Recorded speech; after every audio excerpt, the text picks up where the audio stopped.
Hey everyone, and welcome back. It's Gina, and today I have a bracelet tutorial for you. It's called the Classy Crescent bracelet.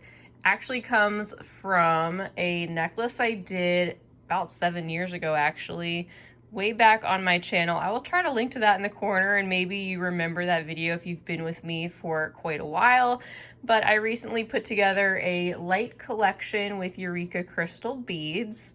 And I wanted to use some of those contents in something like this, and it'd been in my mind for a little while to do a bracelet tutorial that kind of coordinates along with the necklace. So we're going to use some of the 3mm fire polish today, along with, of course, our crescent beads that came in the light collection.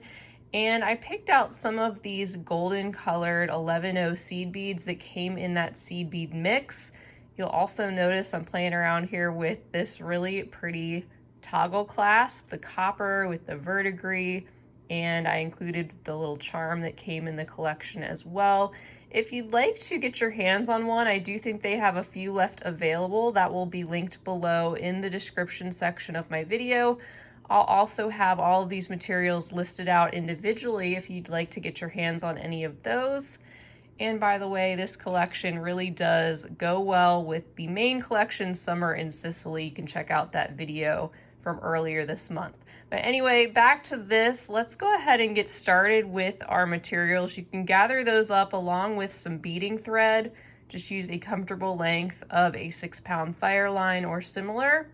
And I'll be using a size 10 beading needle today. So just go ahead and thread your needle with a length of beading thread, gather up your materials, and we will jump into this tutorial. All right, so I'm actually going to be using a couple of these little wire guards today. I love using these a lot of times to start and end pieces. They're a great way to attach your jump rings and your findings to these and let that Fireline sit inside, and really helps with the ends of pieces, especially bracelets, where they can use a little bit more stability. We're gonna start out though with our crescent bead, and if you have a wire guard, great. If you don't, maybe you can just use a little loop of seed beads if you'd like to. You can even use some of those 11-0s right there and just add maybe a little loop of 6 as a connection point for a jump ring. But what we're gonna do first is just take our needle, we're gonna sew up through the right-hand side of one of our crescent beads, just like this, and we're gonna go ahead and sew up through one side of a wire guard, and just holding these with your fingers and pulling the thread until I have a little tail thread, maybe 4 to 6 inches long, just holding that in place. And then I'm going to take my needle and sew back down through the other side of the wire guard plus the open hole of the same crescent bead. And while I'm holding that, I'm just going to pull this so the thread will sit right in there, nice and snug in the wire guard. And we're going to go around this 2 or 3 more times to get ourselves started. It's going to kind of act like its own little stop bead with us doing that. So I'm going to go around, that's the second time, and just pulling that thread so it sits right in there, not off to the side. And I'm going to go around one more time.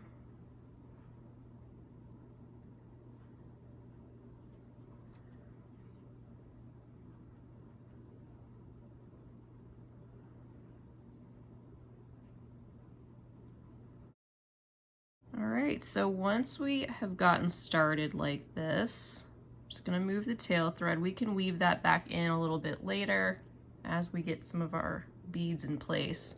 What we're going to do now is pick up one of our 3mm fire polish beads, and then we're going to also sew through, I'll call it the right-hand hole of our next crescent with that rounded part facing up.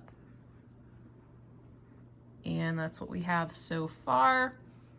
Now we're going to swing our needle back through the open hole of that same crescent bead that we are coming out of. And just pull that towards your fire polish. Just like that. And now we're going to fill in this little spot right here with an 11-0 seed bead. So pick one up, and then you can go through the crescent, that first one, pull that tight, and you get this little V shape there, and we're gonna just return down through the other hole of the crescent, also proceed through the fire polish and through the next crescent bead. Pull the thread down, and you can go around that wire guard again if you want to. I just happen to pull that. It's a nice dark color so that smoke colored Fireline blends in. It's just gonna sit right there. So pull that tight once you have those down, and then it starts getting even easier from here because we have this going to get us started. So now we're gonna just kind of alternate because we're gonna make a little zigzag pattern. We're gonna pick up this time, instead of a 3mm, we're gonna pick up a seed bead first, and then go up through the right-hand side of one of our crescent beads, and pull that down.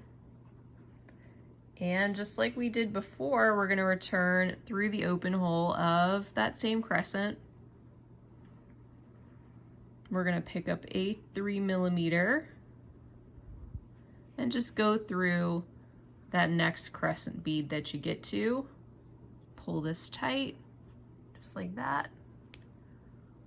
And now, just gonna turn that a little bit and swing through the next hole of the same crescent, go through the seed bead and through the next crescent bead so that we're coming out in place, ready to add our next little round of beads. So we're just gonna keep repeating the same kind of pattern all the way down until we have enough of our beadwork done. Whatever length you want your bracelet to be, that's how long you'll keep going. So I'm gonna repeat this again so that you can see what I'm doing, maybe one more time, and then after that you'll just keep going and back up the video if you need to. So we've already gotten 2 sequences on. We're gonna this time add in a fire polish and our crescent and pull them down. Return through the open hole of the crescent, and now a seed bead.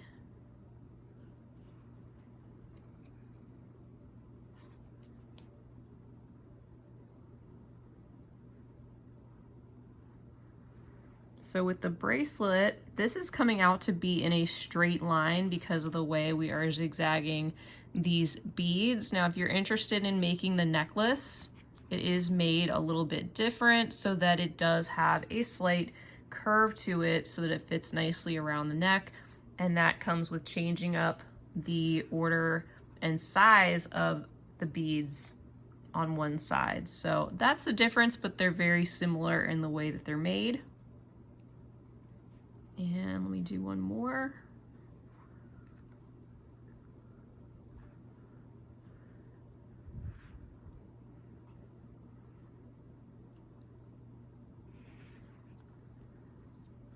And I also want to let you know I do have this as a printable pattern in my shop. I've got a number of different pattern downloads you can check out, and I have those linked below as well.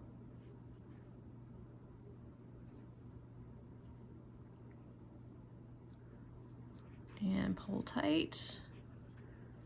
All right, so off to a good start there. I'm gonna have my bracelet come out to be about 7 inches with the clasp area. So it's gonna be about 6 to 6.5 inches of total beadwork. And I've got all the numbers for that listed down below. I think it was like 39 total crescent beads is what I'm gonna end up using. And that's about the size it comes out to.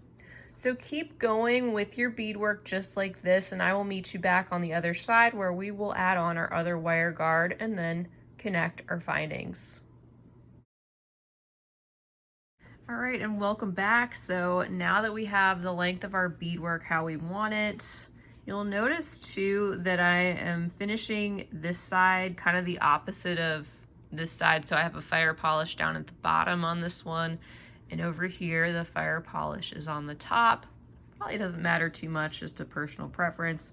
And I've got my wire guard here to add to this side, coming out of the bottom of the crescent bead here, as you can see.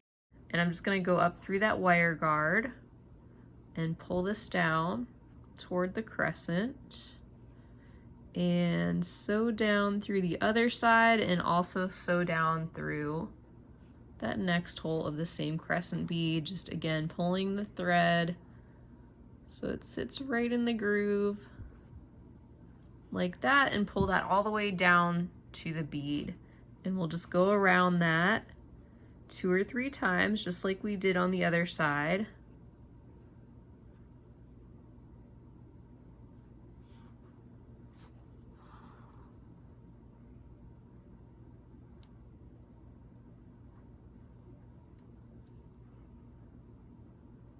And just making sure your thread's sitting in there and not off to the side like it wants to do sometimes.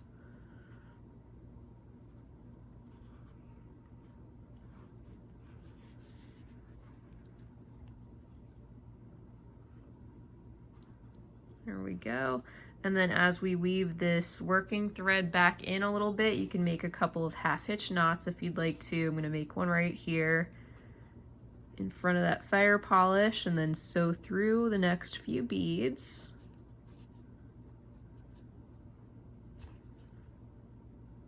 Pull. Go through the next crescent and make one next to that.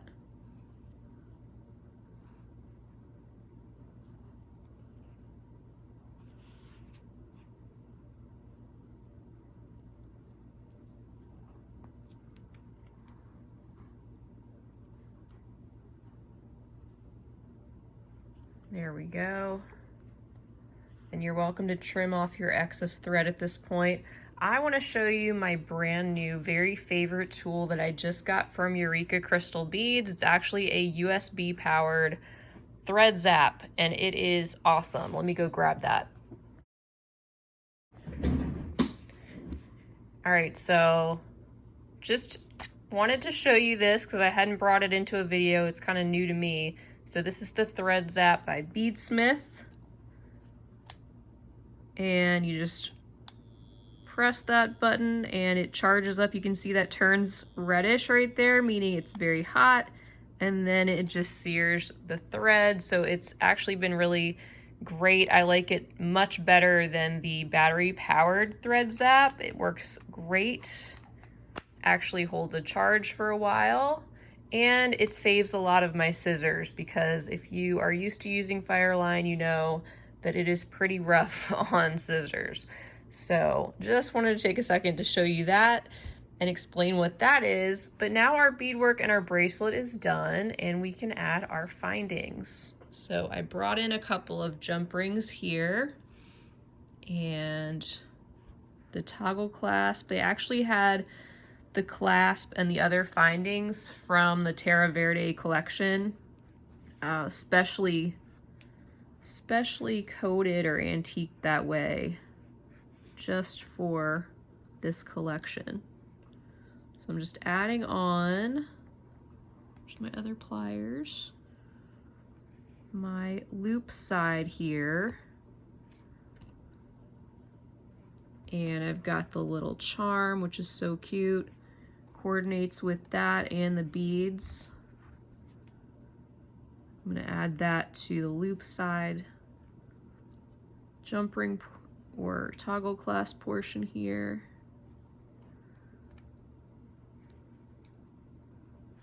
There we go.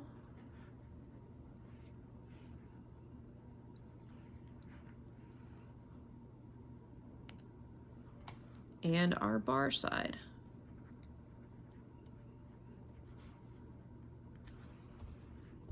All right, and this bracelet is now complete. I hope you enjoyed this project. I want to thank you guys so much for being here with me and doing this tutorial along with me, hopefully. Don't forget to leave me a comment down below. Let me know if you gave this a try, and if you decide to do this and you'd like to share on social media, definitely go over there and tag me. I love to check out some of your finished creations from my videos. It definitely makes my day.